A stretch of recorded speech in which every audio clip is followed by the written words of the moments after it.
mighty crowd. Right, they made the room sound full, yeah? Welcome to Days of the Dead Atlanta. Thank you so much. Okay, I want to open this up. I would love to know about you personally. I want to know about your acting journey and how you got involved in this craft. Oh my. Go back. Well, I was born in Bristol, England, and my parents decided that they tried to build a house after the war, and it was just impossible. So they were given an opportunity to either go to Australia, but my dad didn't want to raise sheep, and or come to America, but via Canada.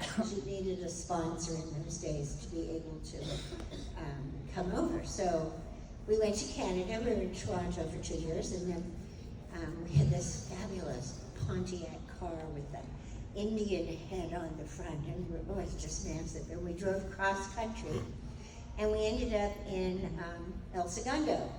So my mother didn't know anybody, and she wondered how she was going to meet people. So the landlady said, well, you should talk to Mrs. Robinson down the hall, because her daughter is in modeling and commercials and things like that. I don't know where my mother came up with the spunk to do it, but she went down and talked to Mrs. Robinson, and we ended up with this agent, Lola Moore, who you would go on cattle calls. It didn't matter. My sister and I both went on an interview for Somebody Up There Likes Me, which was with Pierre Angeli and Paul Newman. It was a boxing movie, and my sister was 3.5, and she got the part. I mean, I was 3.5 years older than she was. Why was I on that interview? It'd been a little weird in the crib. It was just like one of those weird things. I had thousands of freckles and long blonde hair, and looked totally all-American. I did peanut butter crisp. I was the Kellogg's girl. I did dancing with, sugar smacks and waking up with the little cock-a-doodle-doo guys and the snack, crackle, and pop. Rice Krispies, cornflakes. I mean, I did them all. And then I got a part in a Zangri theater when I was like 7, maybe 8. And it was with Barbara Stanwyck, played my mother, which was pretty cool. And she has to get shot on the street. It was a big Western that they did. And of course they poured Hershey's syrup all over, which, because it was black and white. That's what they used for blood, was Hershey's syrup. It was just so, it was fascinating. I just loved it. I was in tons of the Leave It to Beavers. I was Violet Rutherford. I gave Beaver's First Kiss. And I actually played several parts in that. And then I got this movie called The Children's Hour with Audrey Hepburn and Shirley MacLaine. And from that, Alfred Hitchcock saw me and cast me in The Birds. And then I did Spencer's Mountain. And I don't know, I've just been doing this now for the last 60 years. And here we go. Now, you mentioned that you looked all-American. Did you happen to have an English accent like your folks, or no? Yes, as a matter of fact, my sister, when she got Danny Thomas Show or Make Room for Daddy, she would go, we're home now, we can be dirty again. Go, no, it's dirty. We're home now, we can be dirty again. No, dirty. So she had to learn how to go, get rid of that. And we did, doing commercials, I just had to react, so I didn't. But yeah, we sort of had to have it beaten out of us a little bit. But I didn't know, we got the hang of it pretty soon. But then later on, I did a movie over in England called Inserts with Richard Dreyfuss. And Bob Hoskins' first movie. And that, I was supposed to be American. So, and being British, I have dual citizenship. And so it was great. My former colleague loves Inserts, has a huge poster, loaned me the DVD, so I watched it. I never heard it, and I thought, this is different. It's wonderful. It was X-rated at the time, which is totally stupid. Right. It's just because of the C word that they use. And so that's why it got X-rated, I guess. Now it's NC-17. But we got to go to the Paris Film Festival. I mean, it was really, they treated us pretty fantastic when it came out because we shot it on a shoestring. And we went all over. It was great. We won silver in Berlin, I think it was. So, pretty cool. Wow. For a simple little movie, which was supposed to be an American house, and we just built it. All the people were contributed in props and everything. It was a wonderful movie if none of you have seen it before. So, I mean, your kids might not want to see it, but you're old enough. Right. Well, you and your work have been a part of my life since I was just a little baby, right? And we talked about it a little bit last night, so I'm going to nerd out a little bit. Everyone's here for Alien. I'm going in a different direction. I'm going to get weird. I want to know about Baywatch. Yes, I was in the pilot of Baywatch. My husband directed the pilot, Richard Compton. So he directed the pilot of Baywatch, and there was a part that needed to be, of course, the mother of nature to me. I said, well, what about me? I'd like to go to Hawaii, because the whole thing was shot in Hawaii. It was really cool. So, yeah, it was, apparently my husband had a hard time because they were going off book and shooting things like, they were rug salesmen, the producers, and they had a lifeguard guy, and they were the ones who started doing Baywatch. And all of a sudden, the lifeguard is shooting a film of Parker Stevenson, and he got caught up in the pier, and he ended up with barnacle burns all over the back of him.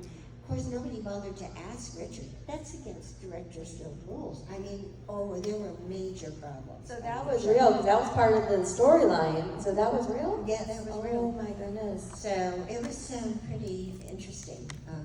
But Hawaii's beautiful. Yes. All right, moving on, Touched by an Angel. Okay. Beautiful episode. It was a really beautiful episode, I thought. I really enjoyed doing it, and it was one of my, I don't know, I felt really emotional about the whole thing. I thought it was, Patrick Flannery, what's his name called? Sean Patrick Flannery plays my son, and he's executed in the piece. And we've been estranged, but I get to go to the execution. They were going to dine her, and I don't know, it was very emotional. It felt really real, and it was a good episode. Yes, it was.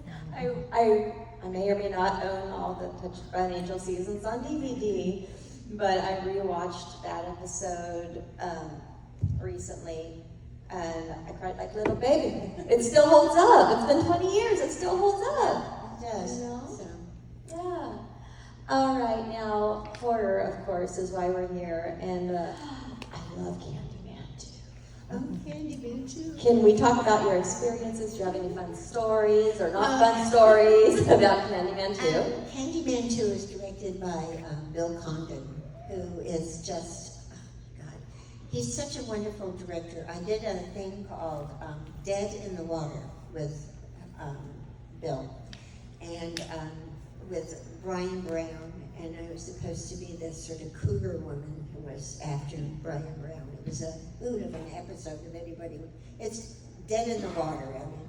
But, so Bill, I did that, then went and did Candyman 2 for him, and it was kind of weird walking, you get hooked and you have to die and stuff like that. It was like, how do you do that, It was an experience, so. Because you're not like getting physically something, I had to fall down the wall, I had to do the wall thing.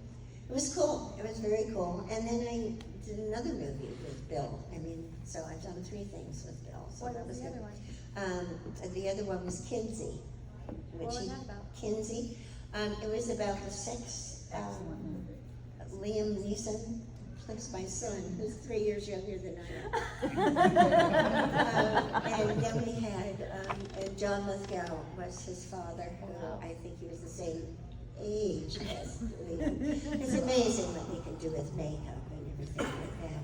And he was a sex therapist. He's the one who came out with the whole book on sex therapy and experimenting with masturbation and things like that. So, pretty interesting. I'll tell you a weird story with that one. They had to do befores where you were really young, which was in the late 1800s. And I had a dress that was a corset, you know, so that it was, well, I was out with some friends, and because I used to live in New York, and it was out with some friends, and we went, and we had a few cocktails, and it started to rain, which I didn't realize, and I slipped, and I hit a fire hydrant, and the underwire of my bra broke 3 ribs. So, fortunately, I had a day off, so I went to St. Vincent's when it was still there, and of course there's nothing you could do for broken ribs, but I told our costumer, I said, I've broken 3 ribs. He goes, no one will ever know. And they put me in the corsets, and they corseted me up. They casted you in. Yeah, he just stuck me in there, and then I had to hold a 3-week-old baby. And I thought, oh gosh, please baby don't wake up. Please baby. The baby never woke up. Oh, was I pleased, because that would have been really bad. So Bill never knew that happened. And then I saw Bill when I was in New York a year or so ago, and I told him that story. He never knew, and Phil never told him. Oh. So that's pretty cool. Wow. And you kept your job. I kept my job. And Will and Grace. Will and Grace, that was really fun. I actually was replacing somebody for that, and they had called and they sent me over tape. And when we shot, we had rehearsal on the Monday, which the rehearsal was just a read-through of the script from 12 o'clock till maybe 1 o'clock. And everybody went home, and then they took my measurements and everything. The next day I went in, and they got me all dressed up, we blocked everything, and we shot that night. So on that Tuesday night, we shot that entire scene, the entire show. Wow. So I was really impressed with myself. You should be. Had you done a lot of sitcom work before that? I did a few things. I was on that, what was that? Leo, George and Leo, which was Judd Hirsch and Bob Newhart, who was just passed. And I was Jason Bateman's mother in that. And I hadn't done that much comedy. Not on stage I had, but not on TV. But I thought it was pretty fun. You were. You were. The show had great writing and amazing talent, amazing guest stars. Hello. And last but not least, Body Snatchers, man. Oh, Invasion of the Body Snatchers. Such a good... Phil Kaufman, absolutely fabulous. Oh. And then I did The Right Stuff with Phil, and also a movie called Twisted, which is very weird, but... Was it Twisted? It was very twisted. Invasion of the Body Snatchers, we shot it all up in San Francisco, and I was supposed to run these mud baths. Yes. And Jeff Goldblum was my husband. So this was before we even started shooting. They took us off to Dr. Bryan's, which is a mud bath place up there. It's amazing how many people do these mud baths. I mean, there's all these people. I mean, they think it's great for their systems and everything. Well, they hose you down. You get naked and they hose you all down like vigorously and put you on a huge big, which looks like a big pizza pallet, which is this big wooden pallet, and they kind of go like this and shove you into this huge bath of mud. And you're sort of, okay. And then she starts throwing it on you, and she says, move around. And you're like putting it on yourself. Well, I don't know what was in there, but after all the weight is on you, you start farting. Because of the weight and the heat. Well, as you start moving around, there's these, I was assuming they were like hunks of lava, but you weren't quite sure. And it's this big brown mud, and you're up to your neck in it. moving around in this stuff. It was hysterical.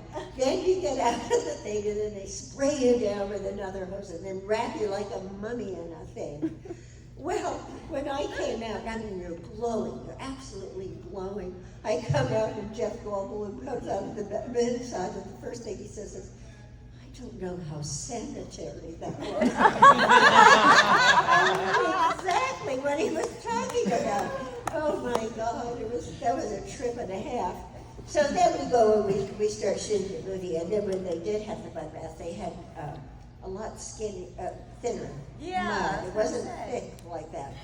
But they sent me off. I got to do Swedish massage, so I was doing Swedish massage on all my friends. I did Chris Lloyd. I did Swedish massage on him, and Jack Nicholson. I roped him in. I roped all these people into giving Swedish massage. I get down to the set, and here's this enormous man. I couldn't even get my hands over the top of myself. How am I supposed to do Swedish massage on him? But it worked out okay. So they gave you real massage training? Yes, real massage training. Really? Yes, I did. Yeah. So aside from the massage training, how did you prepare for that role emotionally, physically? Did you see the original? Oh yes, with big corn cobs. Yeah, that was a bit ridiculous. I mean, people walking around with big corn things with stuff hanging off of them. This I was did love interesting. the homage to the original, though, with Kevin McCarthy running up the street in the beginning. That was a beautiful touch. Yeah, that was great. And then if you watch it, you can see somebody, a priest swinging on a swing. That was Robert Duvall. So all these people were coming in and wanting little tiny. She's the one who didn't believe that. Why are we always assuming that things come in metal ships? I mean, why do we assume that? I mean, they could be living amongst us, and I was the wise one. Again, here I go, alien too. Nobody believes me. And so it was really a wonderful part, and I did not expect the end. And Donald Sutherland, he just was a hoot and a half to work with. I was telling a couple of people, he insisted on having curly hair for this role. And so he had his hair set every day in pink permanent rods.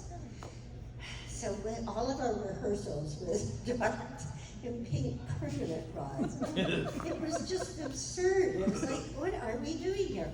Anyway, at lunch, of course, he took him out, and we were up in San Francisco, so it's damp. So he had to have it redone in the afternoon. So finally, about 3 weeks before the end of the movie, he finally got a perm. He didn't want to ruin his hair, and hence, twice a day, you put permanent rods in your head. But it looked cool for the part. He liked it. He had this like curl. He was just wild. He was just such a treat. He took Brooke and myself, his women, out to the top of the mark and to buy a champagne. We were going to have champagne. And so he ordered a bottle of Cristal. And so then they come back and they said, "Oh, I'm sorry, sir, we don't have any Cristal." He goes, "All right, come, ladies. Thank you." Up we go. We go off to another hotel to see if they had Cristal. He said, "Is there any champagne you can possibly drink?" I said, "Oh, okay, it's really good. Expensive, but good." So, yeah, he was just wild. And he's so gangly. He was so gangly and running downstairs, and everybody had their heart in their throat thinking, "Oh my God, is he going to fall over or something?" Because he was just like a big gangly giraffe. I mean, it was unbelievable. But he was very cool. Everybody was very cool on that movie. It was great. Any memories of Leonard Nimoy? Leonard, I didn't have that much with Leonard. I had 2 scenes with Leonard. But he was very nice, totally composed, and just, he was very sweet. So. Okay, alien time. Wanted to ask a question? No, I was just having a sip. Oh, you were having a sip. Thank you. All right. I thought that was a quick. He's just eager alien time, yeah! How did Alien come into your life? What was your audition like for that? Well, I auditioned actually in LA for the part of Ripley. And then I was going over to England. And so I said to my agent, would you check and see if that part is gone? Because if it hasn't, I'd like to audition in England. So I did. I went in and I auditioned for Ridley in England, again, as Ridley. And then came back to the States, and then I found out that I got it. I assumed for the part of Ridley. Much to my surprise, I get over there, and I went with my boyfriend, who was Jack Nicholson's chef. They were doing Shining over there. And so his mother had an apartment there. So we go over, and I'm staying there, and they get a call from the wardrobe department that said they want me to come in and do my wardrobe for Lambert. And I said, no, I'm Ripley. And they said, no, you're Lambert. I said, all right, let me find out about this. I called my agent. He said, no, you're Ripley. Then I called the producers, and I said, I've never even read this part from, the script from the part of that crybaby. And so I would have to reread the script again. So I reread it, and I thought, well, I have to fight against her being a crybaby. So if you think about it, she's the only wise one. She says, let's draw straws, let's get off the ship. The shuttle's too small for all of us. Let's see who can be in there. So I think she was pretty wise. I ended up with being Lambert, but I understand that she's sort of what the audience was feeling. So yeah. I am the voice of the audience, in case you didn't know that. I remember, my son is here, and I remember he wanted to watch it. He was 11 years old. He decided he'd watch it in the morning. It took him 3 mornings to watch it. And he's 6'7" now. So, but that was always so. Well, you get to the breakfast scene and you go, well, I think I'll watch the rest of it tomorrow. And so then the next morning he would come out and you'd watch a little bit more. Finally you got through it, and then you watched the whole thing. But I think just the thought of it was, too much or something. So, well, we were never given a premiere for it. I mean, it was very odd. I mean, it was a tough shoot. It was very tough. I mean, those sets were enormous, and everything was connected. I mean, when the spaceship, you had the engine room, and you have to walk through the engine room to get to the cafeteria part and to the hospital part. It was very claustrophobic, and it was a tough shoot, but it was worth it, I guess. Yeah. Everybody seems to be really pleased with it. You have a legacy. I have a legacy. Yeah. We have one right there. Mm-hmm. Yeah, I want to know if you have any behind-the-scenes stories, any or all stories about the real hero of the film, Jonesy. I don't. I didn't work with that cat. No. That wasn't my thing. But I was supposed to, they never shot my death. And my death was supposed to be up in a locker, like this locker that he used to hide in, go up into the locker, Jonesy. That was supposed to be my death, and the alien was supposed to drag me out. But we never shot it. Instead, a couple weeks later, because I kept saying, when are we shooting my death? And they had me hung on a meat hook with a lovely jock strap. That they insisted, they wanted us to wear at one point, the point where the little thing opens up, and we're all now in little white boxers. And and I had to be the model for this horrible thing, so I guess they figured they had to get some use out of it. And that was interesting, because here we shot it, and then all of a sudden somebody comes along and says, well, we lose 6 countries if we see women's nipples. Oh, wow. So they stuck white tape around both Sigourney and myself. And so that we lost India, we lost all these major things if they saw nipples on the woman. Wow. Is that insane? That is just totally nuts. Well, try to get that damn tape off. You've been there for several hours in a hot, sweaty thing. That was not pleasant. Did you just rip it off like Oh, a band-aid, or was it a slow process? You had to rip.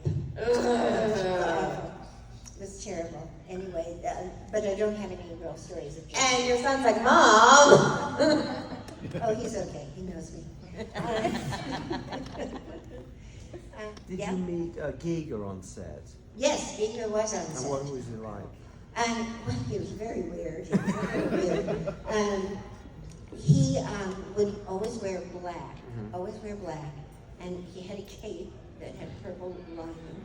And he was originally, the first time you saw him, was putting on the suit for Balaji, who was our alien, who was 7 foot tall, like he was from the Maasai tribe.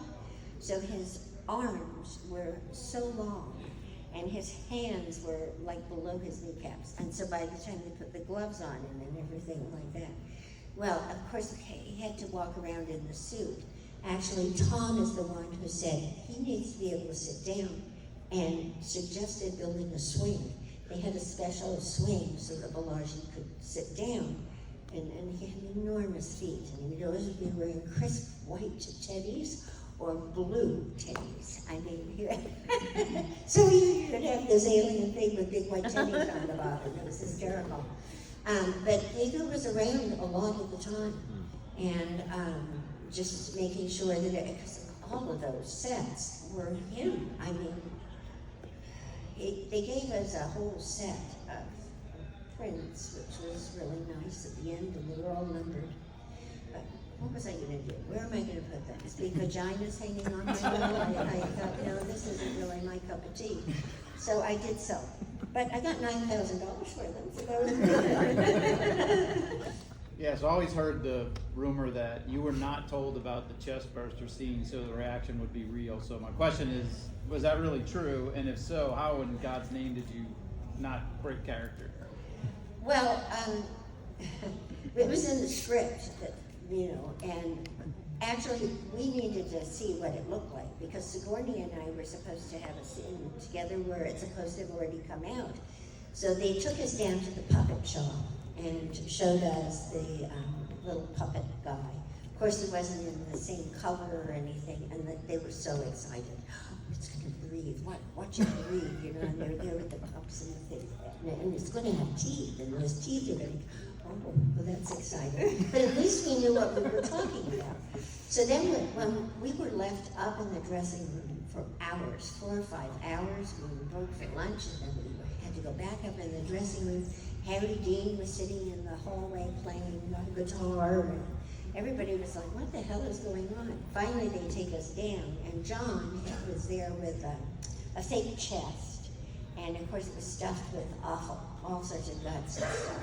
But what our initial thing was, you got onto it was all draped in plastic. Everything was plastic, and this big bucket of offal was there, which made you gag as you walked in. Oh, it's disgusting. Anyway, we get in, there's 4 cameras. Everybody has raincoats on. It's a little suspicious. And they started to shoot. They said, okay, this will be coming through. And of course, what the reactions were one-off, they were. But what happened was they started to shoot, and then Ridley shouts, cut. And he comes in, and he has them cut a little bit more on the t-shirt where the thing is supposed to come through. I mean, you've got a guy on a skateboard and stuff underneath the table. It's just, anyway, you don't see any of that. All you see is, well, I became so fascinated because it would clump out. I leaned right into a blood jet, and it hit me square in the face. Hence, oh my God. And then I backed up. It looked like a Max Sennett movie. It was like, da, da, da, and then I disappeared. Because my knees hit the banquette. I flipped over the back of the banquette. I had 2 cowboy boots sitting up, and I thought, oh my God, they're still shooting. I rolled over and ran back in. But we got to go see the Russians on that. And apparently it has now been on it. Some, when they do the outtakes and stuff, it's on the newest version of that Alien release. It was so ridiculous. Bum, bum, bum. And then I disappeared. It was, so, I mean, yes, I mean, you sort of knew, but you were in the scene, and that was not planned at all. Mm-hmm. Oh, and did anybody notice that when I do die, then it's not me? Did anybody notice that? No. It's Harry Dean Stanton's legs, and he was wearing the blue suit and sneakers, and they washed out his blue pants, but he's still wearing sneakers, and that was him with the tail that went underneath. Wasn't me. Really? I was really pissed off. Yeah. And I saw that, they said, how did that feel? I said, I don't know, ask Harry Dean. I was just beside myself. But, not that many people noticed, but now you'll notice. Well, now I'm gonna watch just Yeah. for that. Yeah. Not me. Yeah. Okay, well, now that we're on the things coming out of the stomach, I'm gonna go ahead and shoot off to another movie, which the Eastwick. Oh, yes. Okay, that's not considered a horror movie per se, but the scene of you with the cherry pits was absolutely a horrific thing. Can you explain how the process went through and how was that a difficult scene to actually shoot? Well, we shot for 5 days, that particular scene, and they did actually have buckets of cherries, and they put it in some sort of, whatever that preservative is, that's that slimy, clear stuff. So, I would put it on me and stuff like that and spit the things out. But when they had made a mechanical body of me, so I had to go in originally and have 12 death masks made in different positions so that they could make this mechanical body, which is in the movie for like half a second. And then they decided not to use it because they kept breaking down. But here I am, 12 hours getting these masks made and throwing up positions, and the slime is going up, and they're going, you're doing great, you're doing great. And by the end, they're giving me margaritas. I'm sucking through a straw because I have 2 up my nose. I mean, it was just absolutely nuts making this thing. I survived, but they thought I'd been beaten when I went into the next day to get my insurance. They privately asked me if I had been beaten lately because all of this sucks, the latex sucks everything out. I had 2 bruises like this, looked like somebody had shoved me against a wall. And so I said, oh, no, I guess it was the death masks, which is such an interesting, weird thing. So then when we did the scene, when we shot different parts of it, and me growling and doing all of that stuff, then they had a tube that went up my skirt and down into the pit of my hand here, so that when I throw up, it would, come out. And so that was the first tape that you saw was, and all of that stuff.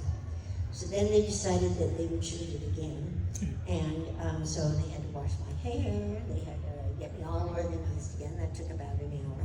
So off we go to shoot the scene again, and I go like this, and nothing came out. Well, all of a sudden there was huge panic on the big tanks where they were pumping it from. They turned it up, and all of a sudden my hand went boom like this. It was tied to my arm. It shot over the back of the set. Cherries were flying everywhere. I wiped out the camera because I couldn't control my arm. So all of those things where you see the China objects flying all over the place, that was my arm wiping them out.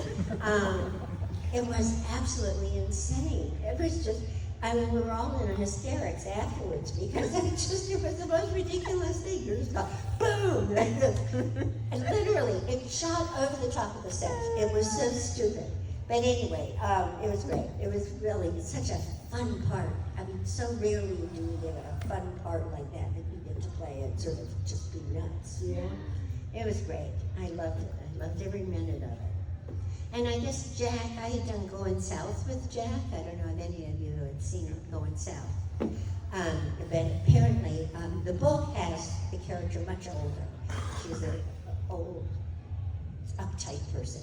But Jack always thought of her as the fourth witch because she knows what's going on, and the minute she tries to express it to anybody, he starts having the witches do things That's to a them. theme with your characters. Oh yeah. So, but Anyway, oh, a fun thing about Witches of Eastwick. When I fall down the stairs, I had worked with our Rochester, who was our sound man before, and we were having lunch, and he had decided to have ribs. And so then he says to me, you know, it'd be fun if we put the rib on your leg, and then we, you know, you could pretend that something's happened when you do the fall. So we ended up doing the scene, and the camera's up above, and then Cher and Susan, they're all up on here, and then this camera comes down, and it goes down, and then they shoot the thing. And George goes, I don't know, it just doesn't look real enough. I said, Art has ribs for lunch. So that's what they did. And I had been in an accident in 1981 where I have scars on both sides of my leg, and a bone came out of my leg. So I said, well, I know where to place it. So they placed it right there, and they put Art's lunch on my leg. So it was like the bone came out. Oh. And the interesting thing, when I was in that accident, it was amazing how controlled I was. I didn't scream, I didn't cry. I saw the bone, I knew it wasn't right. So I picked up my leg and pulled as hard as I could and pulled the bone back in. So when that whole scene happened, and I say, I think I broke my leg, there wasn't a panic. And I thought, well, I guess I was in that accident for a reason, because that's how you act, you know? So many weird things. Same thing with Alien. Your nervous system protecting you. Yeah, I guess so, because, you know, you go in a state of shock. And so the shock takes over, and you just start acting very reasonable. I mean, that guy, that asshole, he was backing his car up, so it looked right that he hadn't driven me off the road, because he wanted to pick up a hooker, and saw a hooker, and she was praying for me. I said, oh, fuck the praying, get over there and, you know, get him to stop moving the car. So, I mean, it was totally ridiculous. And he was an anesthesiologist to boot. Oh my God. Yep. So they assumed he was right, and it ended up we couldn't find him, and I had to go and have all the screws and everything taken out about a year and a half later, 2 years later, and go to Lucy's El Adobe, which was this famous French restaurant. It was a taco Mexican restaurant. And we had gone there, and I'm standing in line, and my husband looks at me and he goes, what's the matter? I said, that's him. And he walked into the restaurant. I guess all the blood drained from my face. So we kept an eye on him, and we followed him like Nick and Nora Charles. And we tracked him down, and we called the detectives, and they tracked him down, and he had sold everything, got rid of it. He had been doing operations without talking to people, pre-ops, nothing. Drunk on the job, yeah. Really, and I wasn't allowed to bring any of that up in arbitration because it took so long to get. And I lost 2 jobs. I was doing a movie for HBO and a play, and so I lost both of those jobs while this asshole just disappeared. So anyway, but all things work out for a reason, and I got Witches of Eastwick, and A great see, story. that was my reaction, which I wouldn't have known if you never know how you're going to react and things. So I saw a hand over here somewhere. Was it you? Yeah. You just signed an action figure of yourself for me. oh yes. How does it feel to see yourself, you know, in video games and shows? Well, I'd like to get paid for it, Oh. but I don't. We shot that movie in what, 1978? Nobody thought. It was 13 years later, wasn't it? 13 years later that what's his name did the sequel. Cameron did the sequel. 7. So I mean, nobody thought at the time of doing action figures or anything like that. So it's kind of cool to see it. There is one of me screaming. I know. My son went to try and find it, but it all sold out. So I don't have one. We'll find one for you. Wondering if you have any fondest memories of working on Twilight Zone. Twilight Zone. Twilight Zone. Well, I actually got to see Rod Serling do his piece. He apparently did it every week. Wow. He comes in, he sits on that stool, and he was kind of behind a curtain, and so I got to watch him do his little spiel for that particular episode. That was cool, because I used to watch it. But apparently he came in every week and did one. So that was cool. And smoking a cigarette. I mean, unbelievable. He never had a cigarette out of his hand. But it was a fun experience doing that. So. And there's one back there. I was going to ask if you had any memories or of your experiences working with Audrey Hepburn. Yeah. Well, that movie, The Children's Hour, was very special. She was lovely. She had a little Yorkie Terrier, I remember, that she used to walk around with all the time. She was very, didn't talk much, just very sort of sweet and kind, and the one that got me though was Shirley MacLaine. So she was sort of my inspiration for even staying in the business and wanting to do it. It was interesting doing that part because, of course, I don't know if you've all seen it, but it's about lesbians. And my mother, we used to take little acting classes, and I had Frank Wyka and Bill Lockwood. And Bill Lockwood used to do the musicals and the singing classes and stuff like that. And so a lot of people pulled their kids out of that movie because of what the subject matter was. And my mom said to us, this was 1961, which she's Catholic. I mean, it was pretty amazing. She goes, oh, it's just like Frank and Bill and two women. Now, that was pretty amazing for that period of time. Well, it occurred to me that I didn't see anything wrong with that. I mean, I love Frank and Bill, so that seemed all right. So when I do tell the lie, I'm actually telling the lie. But Shirley MacLaine, when I had a big breakdown scene, she came over and she hugged me and she goes, oh, that was so wonderful, honey. And she just sort of, I remember sitting and watching her do wardrobe. And she was on a sort of a pedestal thing where she would have to turn slowly so that they could, see it. Because those are the days they used to put everything on film so they could see what the costume looked like and everything like that. And she was cracking the crew up. She was talking to the crew. We were told not to hang out by Shirley because she used that language. But I just thought that was so fascinating and how everybody just loved her. The crew loved her, and I thought, that's what you've got to do. So years later, I am doing a play in Hollywood, on Hollywood Boulevard, and they had the Christmas parade. And I had a dream about Shirley MacLaine. It was so weird. On the end of a big swimming pool in Las Vegas for some reason. And I remember walking down there, and I said to her, you are the reason I'm doing what I'm doing. So here I'm doing this play. She's doing a one-woman show down on Wilshire Boulevard, and it was Christmas parade, so they had to shut Hollywood and Vine down.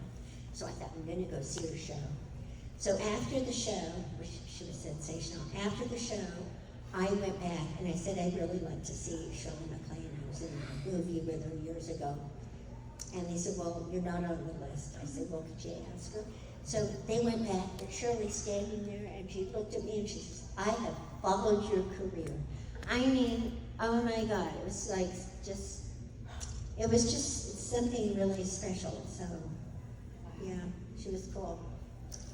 So it was really Shirley. And Did you say what you hoped you would say? oh, I did. Well, no, I dreamt. I told her about the dream. I thought, this is really weird because she has all that book about dreams and everything. Yeah. I thought, this is really appropriate. Anyway, but Audrey Hepburn was very sweet. I mean, I didn't have that much interaction with her, but except for this couple of scenes that we had together. So, and that little Yorkie. Anyone else out there? Right there. So I know that in the movie Alien, you and Sigourney's characters had a bit of an animosity towards each other because she didn't want to let you onto the ship because Kane was infected, and you wanted to be let onto the ship. And I know there's a deleted scene like when you slap her, and I also know that how you had mentioned that you were up for the role of Ripley, but she got it instead. Was there any real life animosity between the two of you? No, we shared a dressing room, actually. No, but what was interesting about that scene, which was cut out, and it wasn't in the original, but it was in the director's cut. Every time I went to slap her, she would duck. So I would go like this, and then she'd duck. And Ridley comes over. This was like 3 or 4 times, and it just, he said, "Would you just can get her this time?" Yeah. So I said, "Okay." So I went like that, and she ducked, and I backhanded. She went right into it, and oh my God, instant tears, and oh, she was pissed. But we got through the scene, and so it worked. I mean, it worked. I was pissed off at her for not letting us on. Do you still stay in contact, or? No, every once in a while. She came to see a play I did in New York, but just. Well, actually, we didn't get along so well.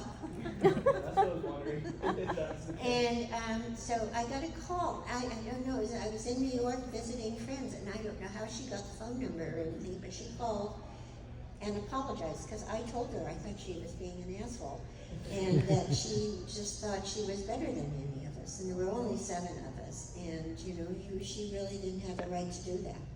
And she called and apologized, and she said, "You were absolutely right." We ended up having to do several tours. We went to Chicago and different places, and so, I mean, all things I guess are for a reason, So, yeah, it was, well, because she was brought in, nobody knew who she was. She'd never done anything before, and she was just sort of very Yaley, and but everything worked out for the best. So. Being that you wanted the Ripley position first, was there a particular Ripley scene that you really were dying to do that you wanted to do? I can't remember what the scenes were. We had to do several scenes, and they were all Ripley. I mean, that's all I auditioned with. I can't really remember what they were now because I ended up being Lambert. There's no. You can't cry over spilled milk. Wanted to do? I'm sorry? Is there one that, like, if your positions were worse, you said that I really wished I had been able to do that one? No, I didn't bother to think of it after I became Lambert. I know you were dirt.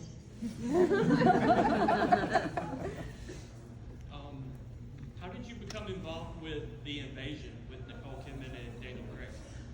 Actually, Oliver Hirschbiegel, who was the director, he requested meeting me, and so I went down and I met him, and we just talked, and I didn't have to read any scenes or anything, but I mean, in a weird sort of way, she could have easily have been Nancy and darkened her hair and just sort of melted into humanity, and then all of a sudden there's her husband, going off the deep end. So, but it was Oliver who requested, and it was so funny because Daniel Craig is darling, and he had gone off. He'd just become. He was off auditioning for Bond. I don't know how many times he had to do that. And he came back, and he found out when we were shooting that he was going to be James Bond. So that was kind of cool. He likes martinis. He and I had a couple of martinis together. So he's just a sweetie. And it turned out he lived very close to where I am. He says, "Well, maybe I'll run into you at Trader Joe's." But then, the movie has 2 directors, and it was Oliver, and then I don't know what happened, but they ended up getting somebody who had done The Matrix, the original Matrix, I think it was The Matrix, and he came in, an Australian director, and I don't know what they did. They reshot scenes and stuff like that, and reshot my scene, and all these different scenes, and it looks kind of lopsided, I think, the movie. I don't know whether you found that. Like the grocery store scene it seems like there were parts and then other parts, and it was like 2 different movies somehow. So, I don't know, I don't think it did very well, did it? Boo. Okay, last call for questions before I wrap us up. In the back. On the birds, did you celebrate a birthday on the birds? I did my 13th birthday on the birds. And it was right after we'd shot the scene where all the little finches come down, the 1,500 of those little birds coming down the chutes. And we were all in a big plastic bubble with an oxygen tank, you know, and then the birds were in a shaft in the chimney. And they were all sent down, and then they were just flying everywhere, and then they'd be all scooped up, and we'd shoot it again. Well, it was that day, of course, I was very emotional. And they take me to another part of the set, and the entire crew's there, a huge big cake, and Alfred Hitchcock, and Jessica gave me a sweater, and Tippy gave me lovebirds, and then Alfred said to his assistant, Peggy, and she handed him a piece of whiteboard with a black crayon, and he wrote, "To the woman I love, Veronica," then drew his face and signed it. So I have that in my office. It was very cool. I loved him. I thought he was terrific. He couldn't have been funnier. He was nice and totally unintimidating. I could ask him questions about how things were done. And he just would stand there and he'd explain it, like walking out of at the end of the movie when we're all walking out of the door. There was no door, and I said, "Well, there's no door." He says, "Well, how would I shoot you with that? Because I can't have a door, I wouldn't be able to see you." So he says, "Let's show it, Rod." So Rod Taylor mimes the whole thing, and he leans down, he sort of turns the knob, and he goes like this, and this shaft of light goes on her face, and then all of a sudden it's light. And he says, "You see, Veronica, that's the magic of movies." I mean, he just, I don't know, he was never intimidating. I could ask anything about the birds on the jungle gym, or birds on the wires. So many of them were fake, and that there were all sorts of real birds too. And I said, "Well, people notice?" And he goes, "Well, your eye sees movement, and you assume everything is alive. And to this day, you can watch that jungle gym. You can't pick out the ones that are fake and which ones aren't. I mean, your eye does tricks for you. It's the same thing in Psycho. Never saw a body being stabbed. You just assumed it. It was all those quick cuts of, your imagination does all the work, and that was a big thing for him. And when we did Alien, Ridley studied Alfred Hitchcock. So much stuff was like Alfred Hitchcock. You never see that alien in the beginning. It's just something. What is that? What's up in that rafters? Parts of it. You never see it until the end. The unknown. And then it's all of a sudden, you've built up such anxiety about what it is. And one of the scariest scenes is the one where she's in the shuttle at the end, and he's right behind her.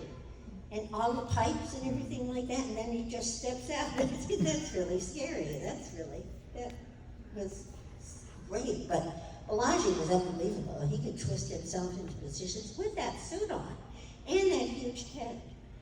At one point, he wanted to put maggots in there, like brain. He goes, "Well, I'm not sticking that on my head. I drove mine." Enough is enough. And they had big boxes of blue and red and white maggots. And they show a shot of it, but they weren't going to put it on his head. He said, "Forget it. You're paying me enough to do that." All right, last audience question, gentlemen, they got right there, yeah. Kind of in addition to Alfred Hitchcock, throughout your career, you kind of worked with some of the best directors ever: George Miller, Ridley Scott, Alfred Hitchcock. Do you have a favorite? Well, George was great. George was a lot of fun. No, I don't really have a favorite. I worked 3 times with Phil Kaufman. He's absolutely divine. He really knows how to work with actors, which is really great. Ridley never really talked to us the whole time he did. We were pieces of scenery that he sort of moved around. Ridley's eye is to do visual, and so he just got a really great cast together and could trust us, and to do things. That was our directions, I couldn't slap her. Just fucking get her this time. To Yaphet, he'd say, "Just piss her off."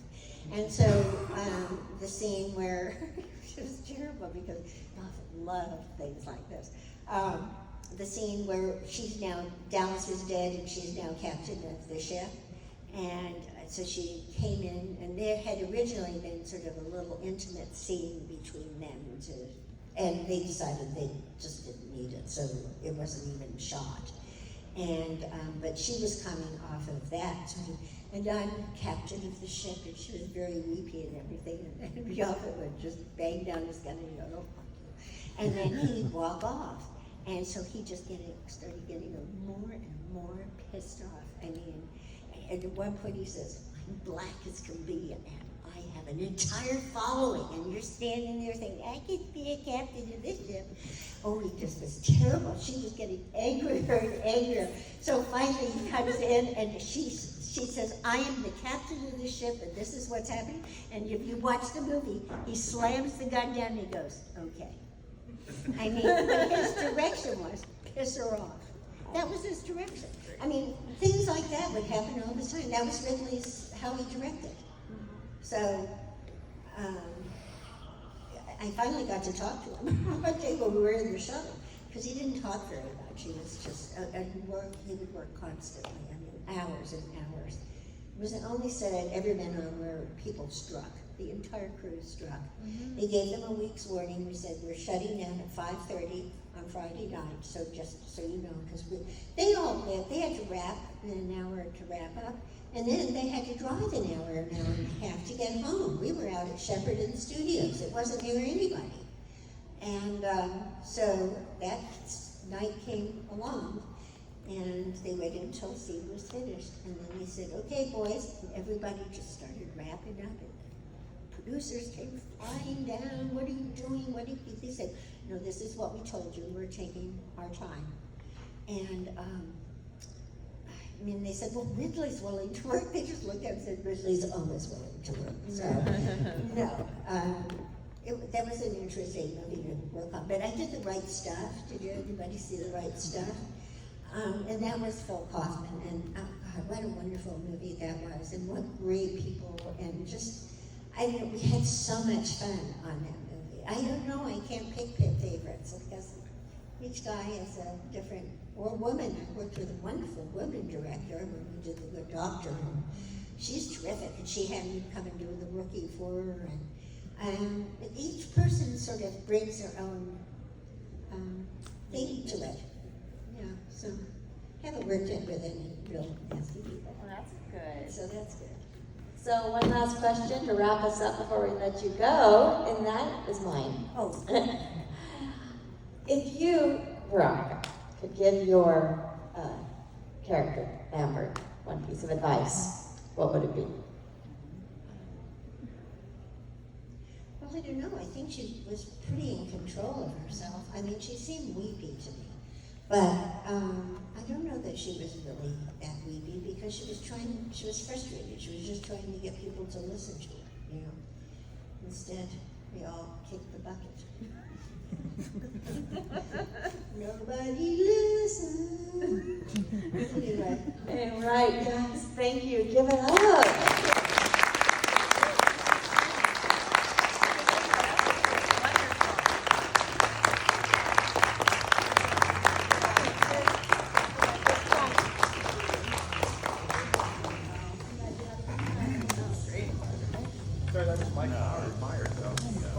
I'm like, what the hell is that?